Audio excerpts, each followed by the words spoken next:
un génocide est toujours en cours à Gaza. Les conditions de vie sont absolument catastrophiques. Faut-il rappeler qu'un des actes constitutifs du génocide, tel que défini dans la Convention de 1948, est la soumission intentionnelle d'une population à des conditions d'existence devant entraîner sa destruction physique, totale ou partielle.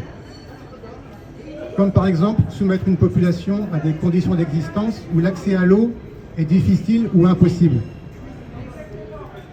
Un récent rapport de MSF indique que le refus délibéré de l'accès à l'eau pour les Palestiniens fait partie intégrante du génocide. Encore tout récemment, le 17 avril, 2 entrepreneurs civils opérant pour le compte de l'UNICEF ont été tués par Israël au cours de travaux visant à acheminer de l'eau potable dans les communautés déplacées à Gaza. Le manque d'accès à l'eau, combiné à des conditions de vie désastreuses et indignes, dans les tentes surpeuplées et des abris de fortune, entraîne inévitablement une augmentation des maladies, notamment les infections respiratoires, les maladies de peau, des maladies diarrhéiques. Il y a des problèmes d'assainissement, des accumulations de déchets, des inondations et des eaux stagnantes. Tout cela crée des conditions favorables pour la prolifération des rongeurs, des cafards, des mouches et d'autres ravageurs, contribuant à la transmission de maladies telles que la gale, des poux, des infections cutanées. Un problème supplémentaire est qu'il est souvent difficile ou impossible de soigner les malades correctement. Car même si le nombre de blessés a baissé, les pénuries de médicaments se sont aggravées, à des niveaux même supérieurs à ceux existants avant le prétendu cessez-le-feu. Des patients meurent toujours inutilement d'infections, faute de pouvoir recevoir un traitement antibiotique efficace, ou de pouvoir faire des tests pour savoir de quelle bactérie il s'agit. Il y a des cas de leptospirose, une grave infection bactérienne transmise par les rongeurs. Elle peut entraîner la mort en l'absence de traitement approprié. De plus, les capacités des patients à lutter contre les infections est aggravée par la baisse du système immunitaire liée à la malnutrition. Il faut ajouter que les hôpitaux, comme vous le savez, ont été endommagés ou détruits. Il y a des problèmes de maladies nosocomiales liées à des pénuries de produits désinfectants. Et le personnel médical qui a été sévèrement touché. Comme a déclaré un médecin à Gaza, ce que nous avons constaté lors du génocide, c'est que les Israéliens ont traité les médecins, les infirmières, comme des combattants, car ils comprennent que si l'on veut vraiment anéantir les Palestiniens et les chasser de leur terre, il faut se débarrasser des personnes qui les maintiennent en vie.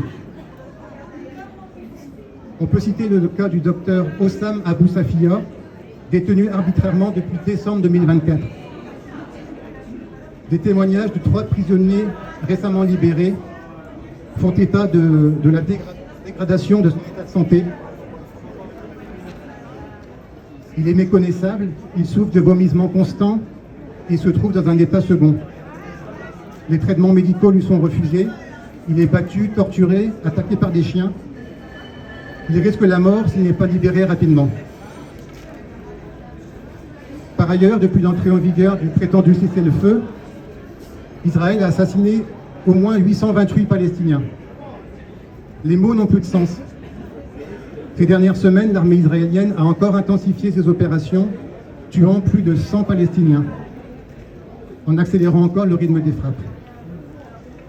Et Israël continue d'étendre sa zone de contrôle.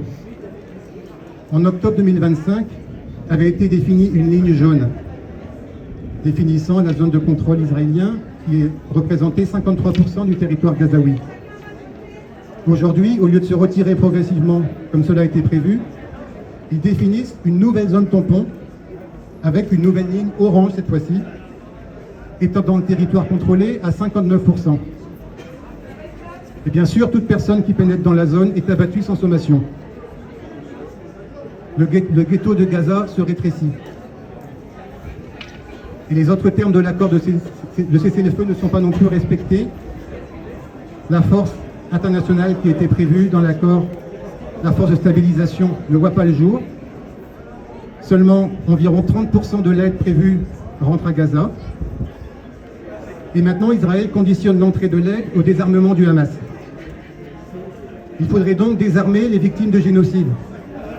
Ceux-ci, refusant de désarmer sans condition et perspective, de hauts responsables militaires israéliens font pression pour que la guerre à grande échelle reprenne à Gaza.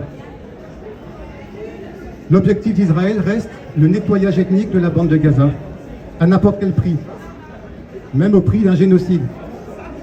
Récemment, la page Facebook en arabe du Kogat, l'organisme israélien qui contrôle la bande de Gaza, a indiqué qu'elle allait publier des informations pour informer les Gazaouis sur les procédures d'émigration.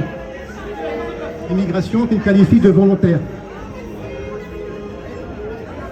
Comme l'a dit le ministre suprémaciste Smotrich, je pense toujours que cette guerre doit se terminer par un changement des frontières de l'État d'Israël, tant à Gaza, au Liban, en Syrie et bien sûr en Judée-Samarie, la façon dont ils appellent la Cisjordanie.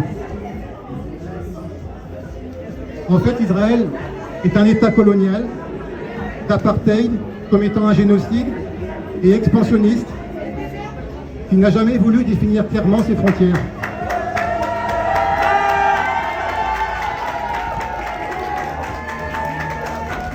La population autochtone est victime d'une guerre coloniale qui a débuté il y a maintenant plus de 100 ans, comme documenté par l'historien